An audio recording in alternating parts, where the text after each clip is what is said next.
Welcome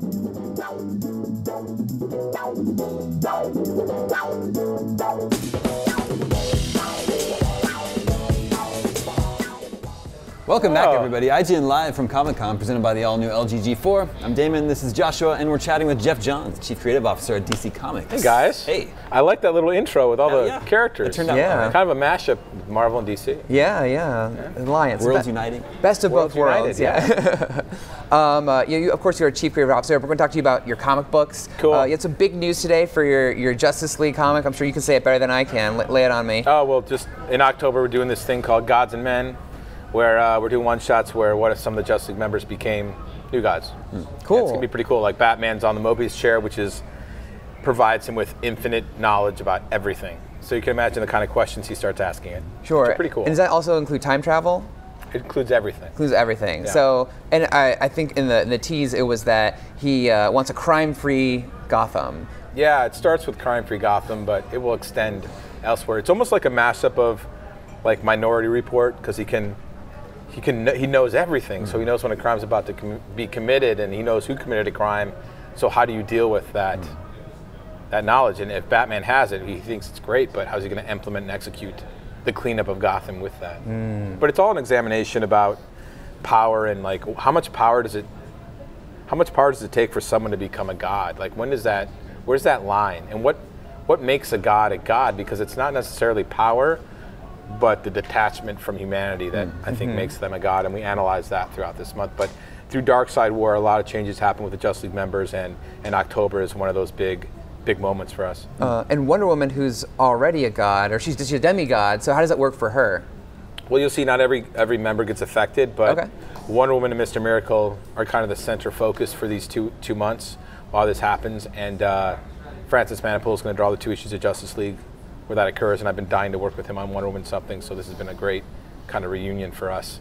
Very cool. And who will be doing all these issues?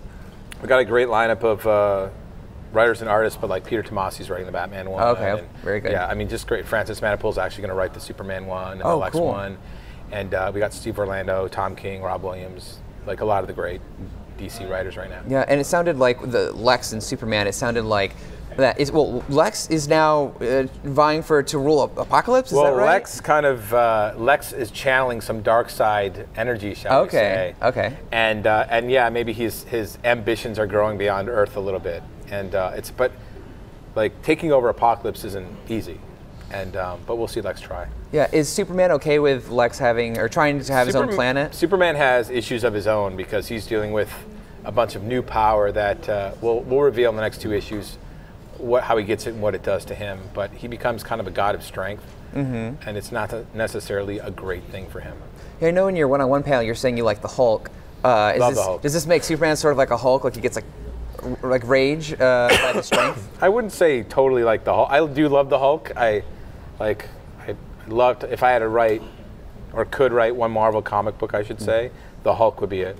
Though I make Gary Frank draw it. Then the other one I do Spider-Man only if Joe Quesada drew it. Oh wow! Okay. I want to work with Joe Quesada. That's the one thing that I don't know if that will ever happen.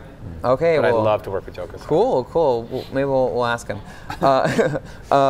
And also, you just put out the Batman Earth 2 graphic novel. Yes. And you're already fast at work on another one. Yeah, we're deep into volume 3, and it shows Bruce. Bruce going to the next level of Batman, is expanding his network of people because you can't save a city alone.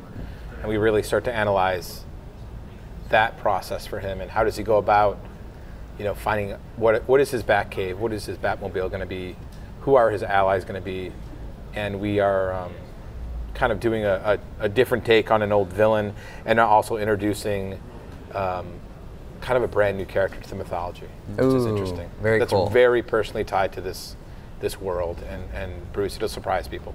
It's like Harvey Dent's twin sister Jessica. It's in that vein. Very cool, very cool. And I know you said in the second one it was him learning to be a detective because he walks in there and he messes up the crime scene and everything. So in the next one, is it what's the core theme? What's the learning experience going to be there? For him, it's really learning to rely on other people. Okay. And really that all comes down to is who those people are, and you have to choose right. So it's going to be an interesting process for him.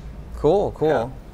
Yeah. You were involved in launching the Arrow and Flash TV shows. Yes. Are you still involved? Yeah, all the with TV those? stuff. Okay. Yeah, I as CCO, I oversee all that. With Flash, I wrote the pilot with Greg and Andrew, and episodes of the show. Obviously, Flash is very close to my heart because it's my favorite character since I was a kid. But yeah, I've been heavily involved in that show and the other ones too. I mean, we've got great people we work with. Warner Brothers TV is the best TV studio in the world, in my opinion. But we've got Bruno Heller on Gotham, and you know, Greg's overseeing. I mean, Supergirl and Arrow and Flash, Mark Guggenheim, Andrew Kreisberg, Ali Adler on Supergirl. We've got a lot of good stuff. Legends of Tomorrow coming up. Yeah. Oh, yeah. Lucifer, Joe Henderson's running that. Yeah. iZombie, Rob Thomas and his crew. I mean, Yeah, it's actually been pretty amazing to see the growth in television, and most of that we can attribute to just to working with great producers and writers with Warner Brothers TV, and everyone wanting to do great DC shows. But we're still not done, so hopefully we'll have some more announcements coming up soon and more great shows. Cool. Yeah. Well, Jeff, thank you so much for coming by the show. Seems Absolutely. like you've got lots of cool stuff in the works. Cool. Excited to see Thanks, it. guys. Stay tuned. More to come after this quick break.